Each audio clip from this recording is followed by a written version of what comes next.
नमस्कार, capital TV का खास शो राहुल का अग्निपथ देख रहे हैं आप। मैं हूं आपके साथ पूजा।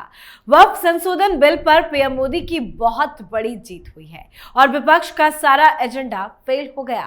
वक्फ संशोधन बिल राज्यसभा और लोकसभा दोनों सदनों से पास हो गया है, तो ऐसे में वक्फ कानून बनने से बस एक कदम दूर है।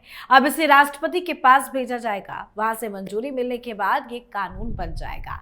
पर वक्फ बिल को लेकर जो कांग्रेस का स्टैंड था, जो राहुल गांधी का रवैया था, उससे अब कांग्रेस में विरोध के स्वर उठने लगे हैं। लोकसभा में चर्चा के दौरान राहुल गांधी और साथ ही प्रियंका वाड्रा की अनुपस्थिति ने एक नई बहस को जन्म दे दिया है। खासकर मुस्लिम समुदाय के कुछ वर्गों में इसे लेकर नाराजगी देखी जा रही है। कांग्रेस हमेशा से खुद को धर्मनिरपेक्षता और अल्पसंख्यकों के हितैषी दल के रूप में प्रस्तुत करती रही है। ऐसे में मुस्लिम समुदाय को उम्मीद थी कि राहुल गांधी या कांग्रेस के शीर्ष नेता इस विषय पर ठोस चर्चा करेंगे, लेकिन जब राहुल गांधी खुद चर्चा से अनुपस्थित रहे तो इसने कई मुस्लिम संगठनों को निराश कर दिया। कुछ लोगों ने इसे रणनीतिक चूक भी माना है। केरल से भी विरोध की आवाज उठने लगी है। तो वह बिल पर राहुल गांधी कैसे फंसे हैं, इसे आज समझेंगे।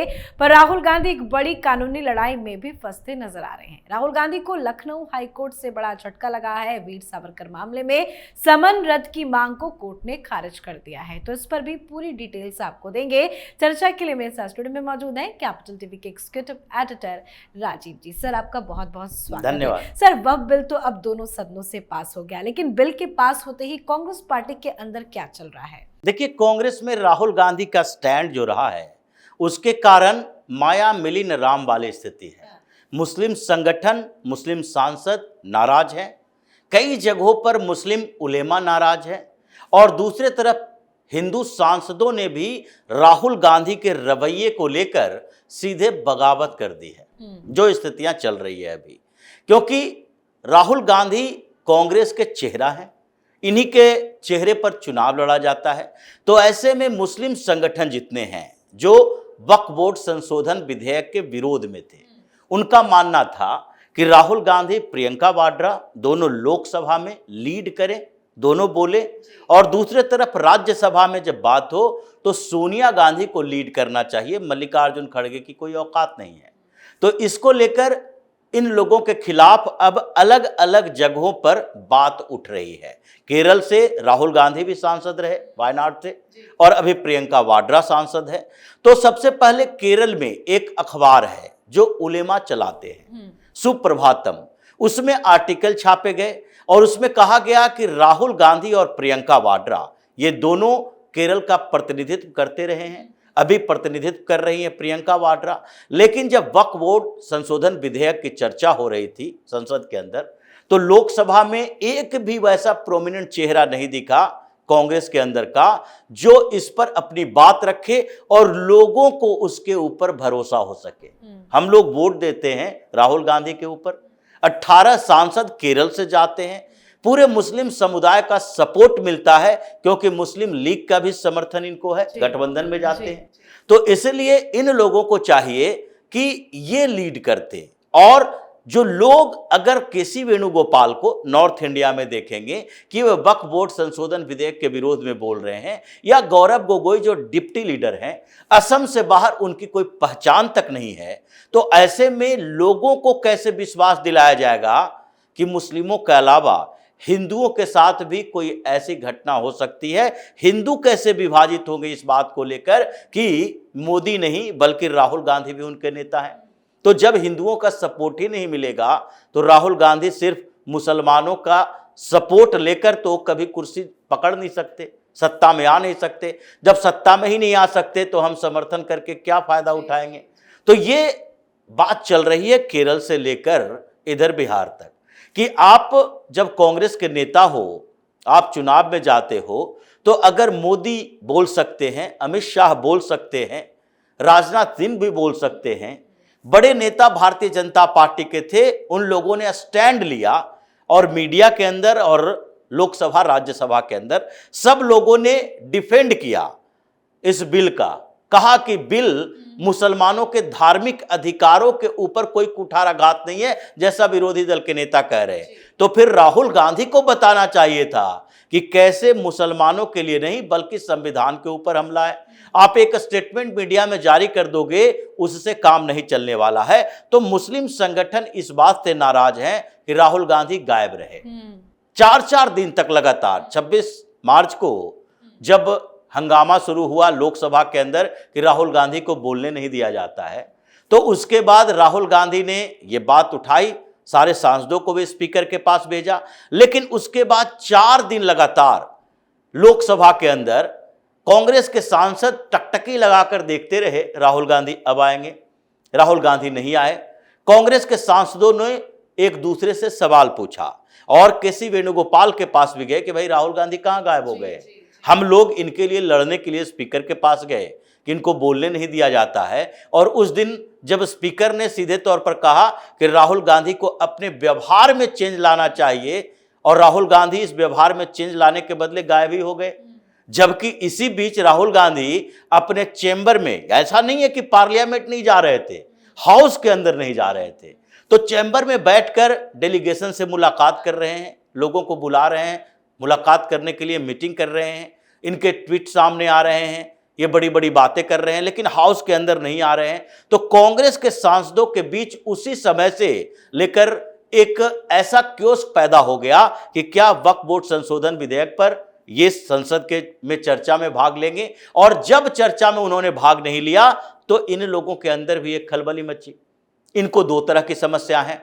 एक तो समस्या इस बात को लेकर है कि राहुल गांधी खुद तो छिपकर भागे हुए हैं, प्रियंका वाड्रा को भी सामने नहीं आने दिया, क्योंकि अगर इस पर बोलते हैं तो सोशल मीडिया पर सालों तक वो क्लिप चलाए जाते रहेंगे कि राहुल गांधी ने मुसलमानों के इस बिल का समर्थन कैसे किया था।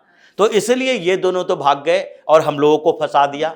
और दूसरी बात, राहुल गांधी के इस स्टैंड के साथ साथ उन्हें मुस्लिम सांसदों के रुख से भी नाराजगी है कि अगर पूरे संसद के अंदर देखा जाए तो विपक्ष के तौर पर हम लोगों ने भी विरोध किया, लेकिन विरोध करने का तरीका अलग था, और मुस्लिम सांसद जो विरोध कर रहे हैं उनका तरीका अलग था। एक तो मुस्लिम सांसद एकजुट होकर एक ही राग अलाप रहे हैं कि ये मुसलमानों को टारगेट किया जा रहा है और ये मुसलमानों के धार्मिक अधिकारों की सुरक्षा के ऊपर कुठाराघात किया जा रहा है, और ये हिंदू मुसलमान की राजनीति करने लगे हैं कि भारतीय जनता पार्टी हिंदुओं की राजनीति करती है, हिंदुओं को खुश करने के लिए इसने ये बिल लाया है। तो ऐसे में हमारे लिए क्या जगह बची है जब संसद के अंदर भी मुस्लिम सांसद बियॉन्ड द पार्टी एकजुट हो गए। दूसरे पार्टियों के मुस्लिम नेता इस बात से नाराज है कि उनकी पार्टी ने मोदी सरकार के इस बिल का समर्थन क्यों किया। तो फिर हम क्या कर रहे हैं बैठकर यहां, फिर हमें भी तो हिंदू मुसलमान वाली पार्टी चुननी पड़ेगी।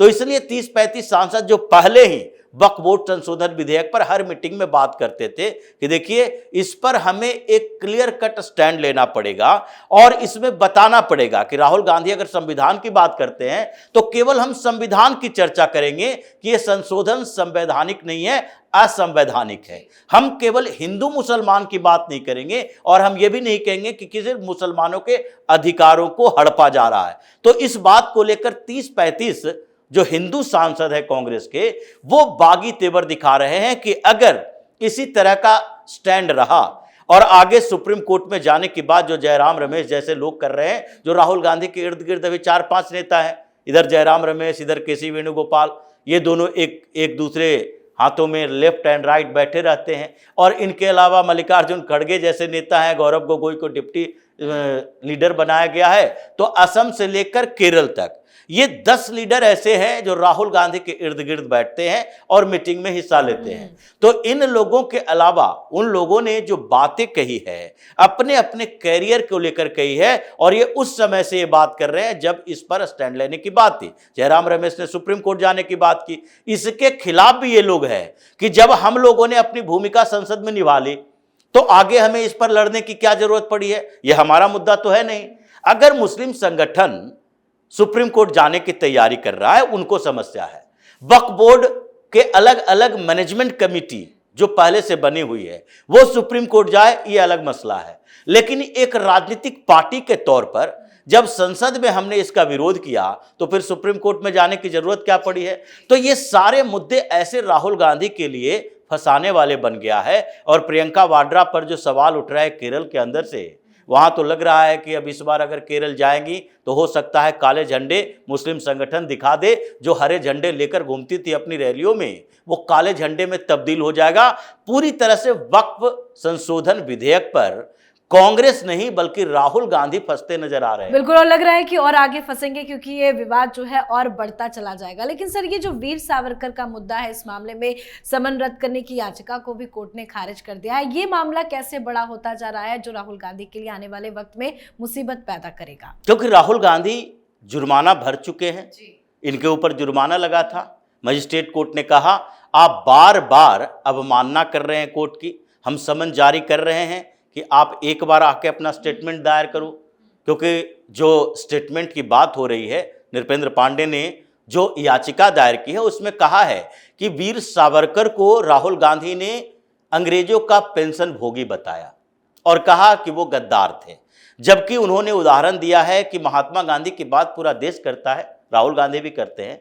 और महात्मा गांधी ने भी कहा था कि वीर सावरकर देशभक्त नेता थे।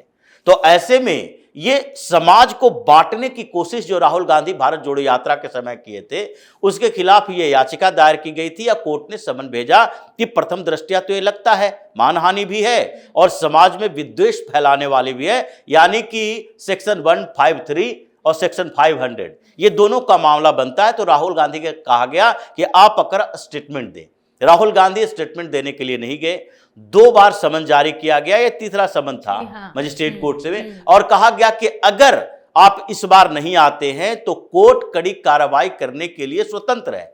अब इसके बाद इनके पास लगा कि या तो हमको जाना पड़ेगा या फिर इस समन को ही रद्द करवा दे। तो ये लोग गए हाई कोर्ट में। हाई कोर्ट में 3 वकील गया राहुल गांधी की तरफ से एक याचिका लेकर। एडवोकेट अग्रवाल भी गए, एडवोकेट अंसारी गया, एडवोकेट अब्बासी गया। ये 3 वकील गए और जज साहब को कहा कि देखिए ये राहुल गांधी को परेशान किया जा रहा है। वीर सावरकर के मुद्दे पर नासिक में भी मुकदमा चल रहा है, वीर सावरकर के मुद्दे पर पुणे के कोर्ट में भी चल रहा है, यहां उत्तर प्रदेश में भी चल रहा है, रांची में भी मुकदमा चल रहा है। तो ये भारतीय जनता पार्टी के लोग हैं जो अलग अलग जगहों पर मुकदमा दायर कर राहुल गांधी को परेशान करते हैं। तो सीधे हाई कोर्ट के जज ने कह दिया कि देखिए राहुल गांधी जो मुकदमा चला रहे हैं, राहुल गांधी के खिलाफ जो मुकदमा चल रहा है वो एक ही मामले में नहीं है। वीर सावरकर पर उनके पोते ने अगर मुकदमा किया तो ये मानहानि का मुकदमा है उनके परिवार को लेकर। और जो ये सारे लोगों ने मुकदमा दायर किया है ये राष्ट्र के अंदर वैमनस्यता पैदा करने की भावना वाला है। और जहां तक मजिस्ट्रेट कोर्ट के समन का सवाल है, तो आपको अगर लगता है कि समन रद्द होना चाहिए तो हाई कोर्ट में मत आए। ये कोर्ट कोई ऐसी जगह नहीं है कि जो नीचे की अदालतों से पूरा हिरार्की को खत्म करके सीधे हाई कोर्ट सुप्रीम कोर्ट आ जाए। आप इसको लेकर डिस्ट्रिक्ट कोर्ट में जा सकते हैं और डिस्ट्रिक्ट कोर्ट में अपील कीजिए कि मजिस्ट्रेट कोर्ट ने जो समन भेजा है वो गलत है या सही है, हम इसको एंटरटेन नहीं कर सकते। मतलब याचिका को ही रद्द कर दिया गया। अब इनको जाना पड़ेगा मजिस्ट्रेट कोर्ट के सामने। ये जो सजा पर फैसला चल रहा है धीरे धीरे मंथर गति से ही, लेकिन राहुल गांधी की मुसीबत यही है कि ये जहां जहां से भागते नजर आते हैं वहीं इनको पकड़ लिया जाता है।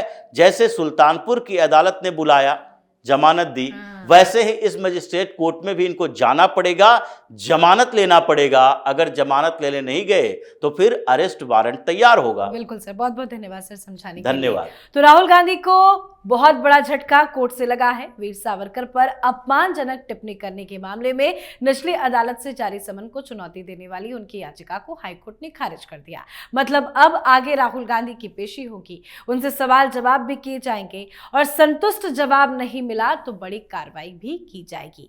साथ ही वक्फ को लेकर पूरे देश भर में बवाल मचा हुआ है और इस बिल को लेकर कांग्रेस के अंदर ही बवाल बढ़ता जा रहा है। राहुल गांधी की लोकसभा में अनुपस्थिति ने मुस्लिम समुदाय में असंतोष को जन्म दे दिया, जो आने वाले चुनाव में कांग्रेस के लिए चुनौती भी बन सकता है। अब ये देखना दिलचस्प होगा कि क्या कांग्रेस नेतृत्व इस असंतोष को शांत करने के लिए आगे आता है या फिर नहीं। तो आपकी क्या कुछ राय है, कमेंट करके लिखिएगा।